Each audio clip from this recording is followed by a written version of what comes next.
तो गुरुजी सबसे पहले ये बताइए कि धर्म क्या है और खासकर सनातन धर्म जो है इसका एक मूल धार्मिक ग्रंथ क्या है?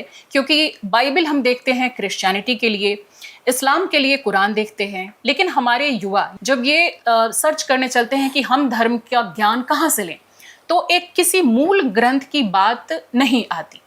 उनको आप किस तरह से मार्गदर्शन देंगे और धर्म क्या है, हमारी जिंदगी में धर्म का कितना महत्व है, ये बताइए। देखिए, प्रश्न आपका बहुत अच्छा है, लेकिन जब आप किसी से समता करते हैं, जब आप किसी के परस्परता में किसी को तुलनात्मक दृष्टि से देखते हैं, तो उसमें इसलिए कभी कभी मुश्किल होता है क्योंकि जिनकी आप बात कर रहे हैं वो सारे धर्म बहुत बहुत छोटे हैं, बहुत बहुत सामान्य हैं। उनके परोक्ष में, उनके सामने जो परस्पर सामने खड़ा है वो बहुत विशाल धर्म है। एक वो है जिसके पास अभाव के कारण सिर्फ सब्जी रोटी ही है, तो दूसरा कोई ऑप्शन नहीं है कि कुछ और आप खा सकते हैं। यहाँ अतिशय प्रभाव है, यहाँ आप इतने संपन्न हैं, इतने रिच हैं, इतना कुछ है आपके पास पढ़ने को, जानने को, समझने को और करने को, कि यहाँ किसी एक चीज पर अगर आप ये कहें कि कोई एक कौन सी चीज है जिसको हम पढ़कर सर्वस्व जान सकते हैं, तो यहाँ तो हर एक चीज में इतना कुछ समाहित है। और एक चीज और एक ग्रंथ का कौन बात करे, एक श्लोक केवल जीवन में अगर उतर जाए, एक रामायण की चौपाई भी अगर जीवन में उतर जाए, तो आप बाकी सारे धर्मों से कहीं श्रेष्ठ हो जाओगे।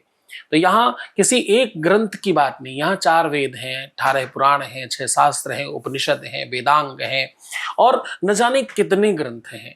मतलब इसमें 84 लाख योनियों के लिए 84 लाख प्रमुख ग्रंथ लिखे गए, फिर 84 लाख उपग्रंथ लिखे गए, फिर 84 लाख उपांक ग्रंथ लिखे गए। तो ऐसे करके यहाँ ग्रंथों की संख्या इतनी परस्पर विशाल है, जहां हम लोगों ने केवल 4 वेद, 18 पुराण, 6 शास्त्र ही जाने।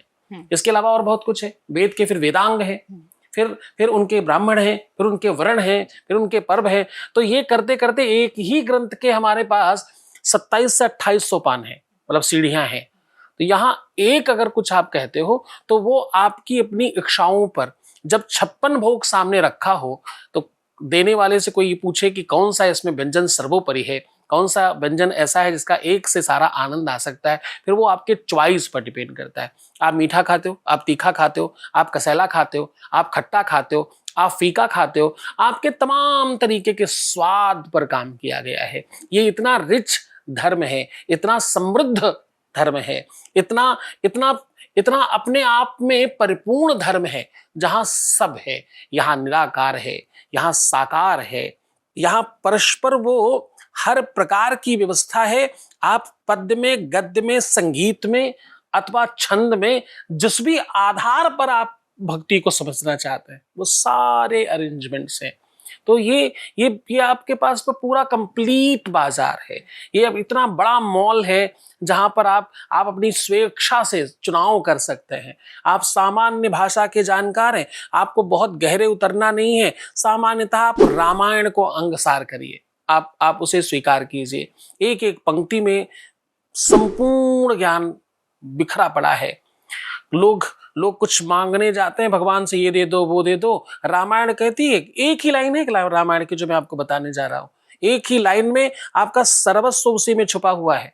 जय विद होए नाथ हित मोरा, करहु सुबेग दास में तोरा। कुछ नहीं चाहिए, जो मेरे लायक हो, जिसके लायक मैं हूं, मुझे वही देना और मैं मुझ पर कृपा करना, मुझ पर कृपा बनाए रखना।